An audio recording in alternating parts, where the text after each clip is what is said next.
fellow Toastmasters, and honored guests.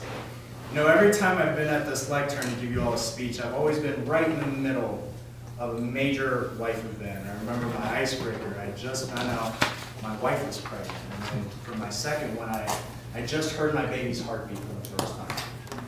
The last speech, I remember practicing it in an empty apartment because I was moving out. Today's not different. Today was actually the last day that I will put on the uniform as a Marine. This has all happened within the last 5 months of my life. And like the beach, like the waves crashing against the shore, these events have hit me with both frequency and force. A younger version of myself would have been overwhelmed by the stress that these events have brought. But I can say that the life jacket that's holding me above water in these last couple of months has been my practice of Stoicism.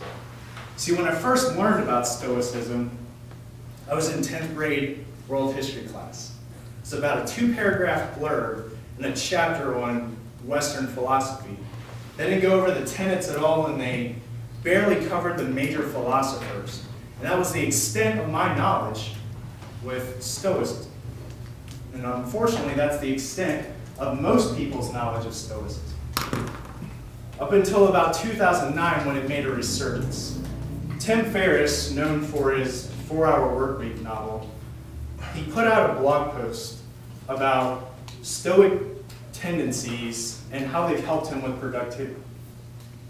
Now, that blog post turned into a lightning talk with Google Ignite, and it hit the internet, and people loved it. It spread around the internet like a wildfire. There were articles about it, there was headlines about it, blog posts, podcasts. Everybody was talking about this new old philosophy of Stoicism. See, as a culture, we were in a place where we could receive it and it would make sense to us. See, we'd started to kind of move into life hacker culture. We love these little tidbits of information that help us in our life without very much buy-in. We see things on the internet about how we should put our alarm clocks away from our end table so we have to get out of bed so we don't snooze as much.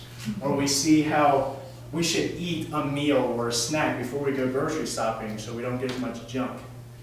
We see these little tidbits of information and we enjoy those because they're practical and they mean something. We're also a culture that's encumbered by this idea of having things that are outside of our control giving us anxiety, of reacting instead of being proactive.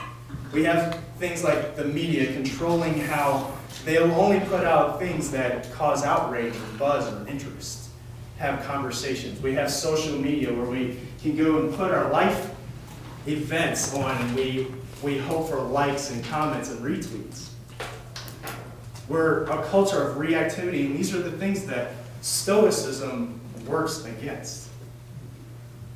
Going back to the life hacker thing, Stoicism is very pragmatic, which means it's very practical as a philosophy.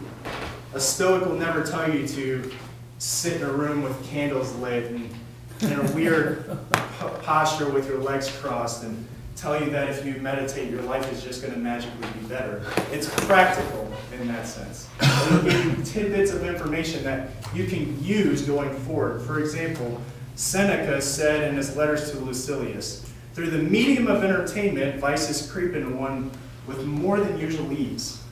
Now, the thing that sparks in my mind is that diet to end all diets. We've all been on it. Lose that last 5 to 10 pounds. We've cleared out our pantry. This is the last one that we'll have to go on. We're about a week and a half in. And what happens? Our best friend invites us to a baseball game. We go to this baseball game because we don't want to let our friend down. They don't sell healthy stuff there. They have, hot dogs and beer and soda. And we're not going to eat because we know we have to eat. And we let ourselves cheat a little bit. And then next week it becomes easier to cheat because we did it at the baseball game. That medium of entertainment, that vice was allowed to creep back into our life. This was something that was written 2,300 years ago. And today, it's still so useful and so practical. What draws people today to Stoicism is also the unshakability of Stoics. They go through these incredibly difficult times and they seem unhindered.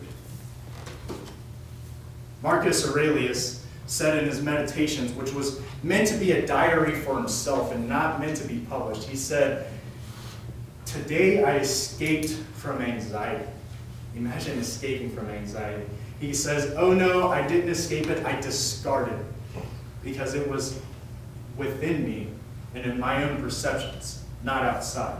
See, he fully grasped the idea of what is in his control and what is not in his control.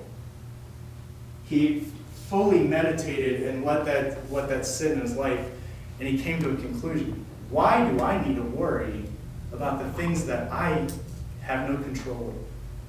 Why should I let those things bother me? Tonight, I'll leave you all with one more quote by Marcus Aurelius that is the cornerstone of Stoic thought. Choose not to be harmed, and you won't feel harmed. Don't feel harmed, and you haven't been. Thank you, Madam Toastmaster.